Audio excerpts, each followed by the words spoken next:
What's up you guys? This is my third tutorial on basics of CATIA V5 beginner series. Today in this video I am going to explain about the specification tree of CATIA V5. It is very important and useful tool.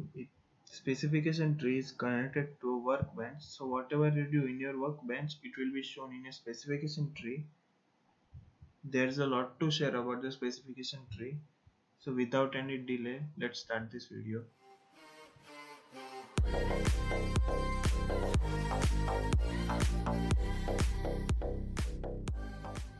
First of all, let me create a part and modify it a bit for a better explanation. To create a sketch, click on the sketch tool, select any of this plane.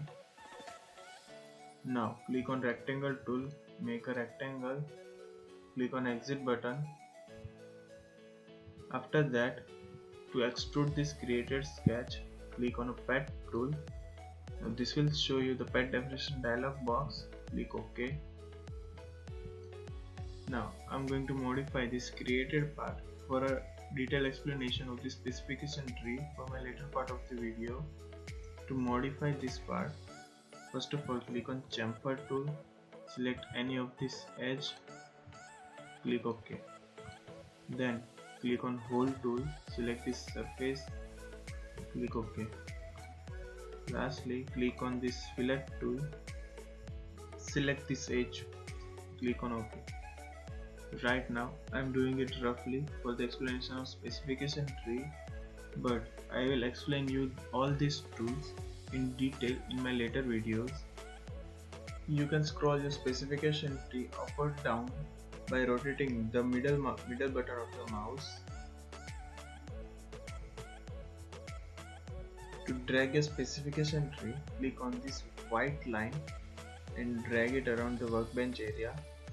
Remember, you should click on this white line, not in this parts or planes or this system or part body. If you click on this part body and then you try to drag it around, it will do nothing.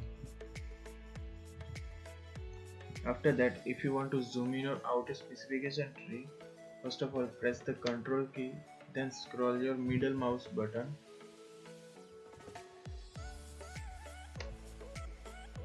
And lastly, if you want to hide your specification tree, click on view, uncheck this specification. It will hide your specification tree. For unhiding it, again click on the specification, so it will unhide your specification tree. There's a shortcut way to do that. Simply press F3 to hide it and again press the same to unhide it. To expand your specification tree, click on this plus icon. It will expand it into sub parts. Now you will see that some of these icons are of a dark color and some of these are of a light color. So this light color icon represents that they are hidden. To unhide them, right click on that icon, click on hide show button. To hide them again, right click on that and click on hide show button. There's another way to do that. Click on this hide show button, click on this feature. To hide them again, click on the same button, click on that same feature.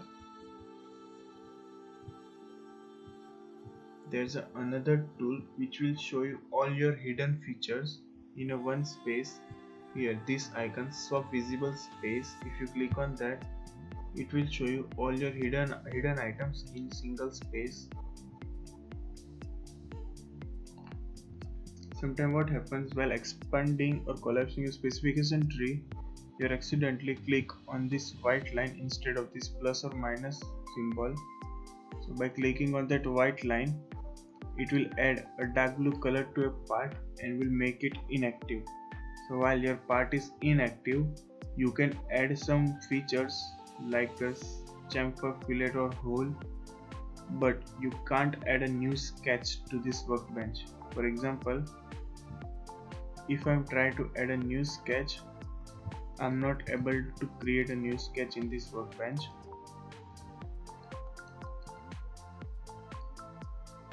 Also, while your part is inactive, You can't rotate it, zoom or move your part. If I'm trying to rotate or zoom or move my part,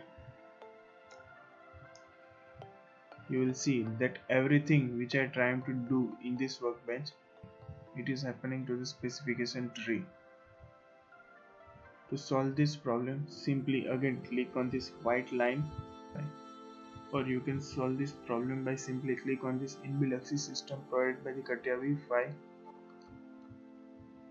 If I expand this chamfer and fillet feature, you will see that it shows me the dimension of my features.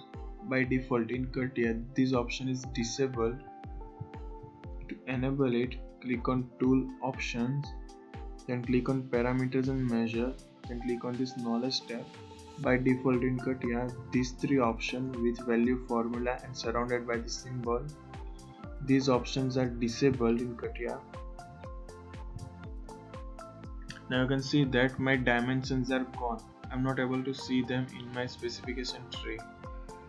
First let me re-enable it. Now main advantage of enabling this option is that I can directly see my dimensions of my feature in specification tree. You don't have to click on the feature or here to check your dimensions every time, and you just have to double click here and change the dimension as you required. So this is it. Hope you learned something useful. Like and share this video and subscribe this channel.